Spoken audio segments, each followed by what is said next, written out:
like to learn more about how to develop discipline so that you can create habits and incorporate long-lasting change in your life, then this video is for you. Welcome to this week's video. For those of you who may not know me, my name is Julie and I have a background in positive psychology and huge passion and interest around different practices that help us cultivate more meaning, balance and joy in life. I used to be a very anxious person who spent a lot of my own time and energy worrying about everything and anything, and I spent the last 12 to 14 years helping myself to get to that path of more peace and joy in my life. And with this channel, my aim is to share a lot of the insights and learnings that I've gained over this journey. And today, what I want to talk about is discipline. I consider myself now quite a disciplined person. I have a whole bunch of habits that a lot of people find really difficult to maintain. For example, things like daily exercise. I work out pretty much every single day, every morning. I meditate for 40 minutes every day, twice, basically for 20 minutes each.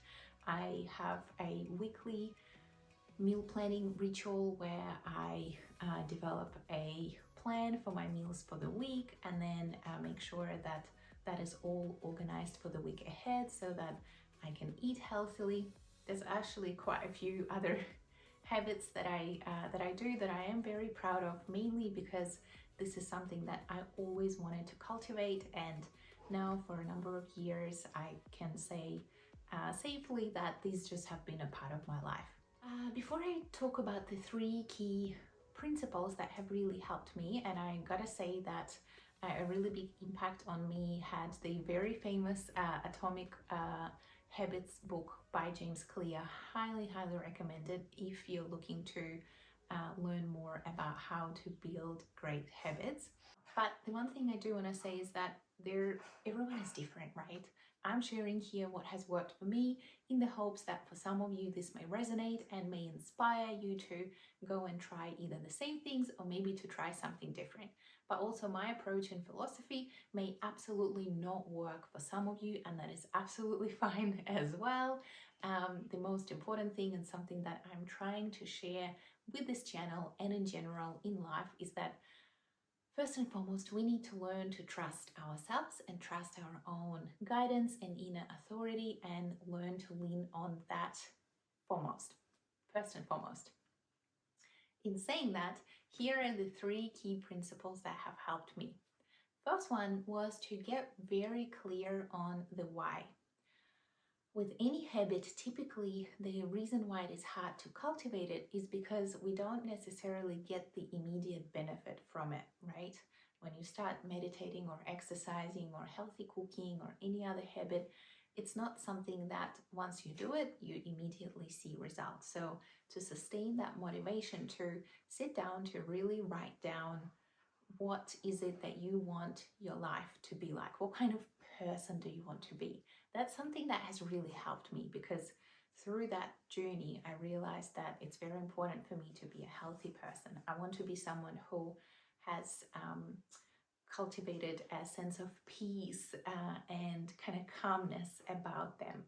There were all these things that I've discovered, and from there I was able to then think about, okay, well, from there, what are the things I actually need to be doing? What are the habits I need to cultivate in order to become and then continue to be that person? So number one is sit down and think about it. What is it that you value? What kind of life do you want to live? What sort of person do you want to be? How do you want to think about yourself? Number two is starting small. When I wanted to develop a habit of exercising daily, I started with 10 minutes a day. And that sounds so small, but doing something that was really easy to incorporate in my day-to-day life, something that felt kind of realistic, almost impossible to say no to. You can do it at any moment, any time. That has really helped. I've done it with all of my habits. Before I worked up to 40 minutes of meditation, I started with just 5 breaths regularly every single day, then worked up to 5 minutes, then 10 minutes. I did the same thing with running, maybe just go running for 10 minutes, 15 minutes, 20. Late in 2023, I ran 10 kilometers for the first time in my entire life. And I always used to say that I'm not a runner, I hate running. And by starting small and not setting myself big goals, like I didn't start with a goal of running a marathon. And again, for some people, they get motivated by a really huge, audacious goal that is very far from where they are now. For me, that doesn't work. When I set those kinds of goals, for me, they seem too far away and that's demotivating. I don't know how to get there. So I actually do everything I can to set myself up for success and create the feeling of winning. I win every time I do those 10 minutes of exercise, those 5 breaths. And that allows to build that positive momentum. And the positive momentum is what helps me keep going. This is what helps me to get me through that period before I see any real tangible benefits, and until I kind of start getting motivation from that. So number 2 for me that has really helped is set a small goal and let yourself win. And the final point, number 3, make it easy. And when I say easy, it doesn't mean that the goal itself should be easy, but set it up in a way that makes it easier for you to achieve it. For example, with exercise, I realized that a big barrier for me is commuting to a place where I need to exercise, packing my bag to get ready for work afterwards, all the clothing and makeup and kind of thinking about what to wear the day before. It just kind of added this big burden to this goal. So what I decided to do instead is I subscribed to Elo Moves and online and started exercising at home. I would choose different journeys, different programs. That would mean that I don't have to think about what kind of class to do. And all I need to do is wake up, put on my gym clothes, and start working out. Again, not saying that home workouts is something that everybody should consider, but what I'm saying is that you need to make it easier. Same with meal planning. I wanted to eat healthy, but I didn't want this to take too much of my time. And I realized that something that takes the most of my energy is thinking about what is it that I want to eat and cook. So I installed a meal planning app on my iPhone, which means that I just select the recipes from there. It generates a shopping list.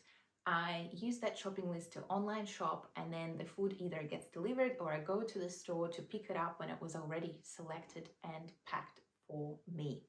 So making things easier for me logistically and finding kind of, it's not even shortcuts, it's just making it a more sustainable experience made a big difference. So if you have a goal that has a lot of barriers around it, turning it into a habit is going to be really hard. So think about how do you make it easier for yourself so that again, you can set yourself up for success.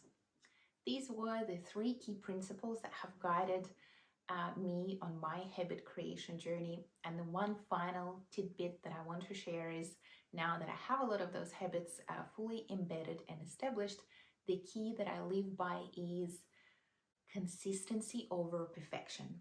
Earlier this week, I was feeling tired. I was finding it hard to wake up early and do all those things that I usually do in the mornings. But I always tell myself, it doesn't matter if today I'm not going to do the 40-minute exercise, but I'm going to get up and do at least 10. So something is always better than nothing. So rather than getting stuck in that perfectionist mindset that if I wasn't able to do the whole thing perfectly, then it's not worth it, I just completely scrapped that. And now perfection is not my friend, but consistency is.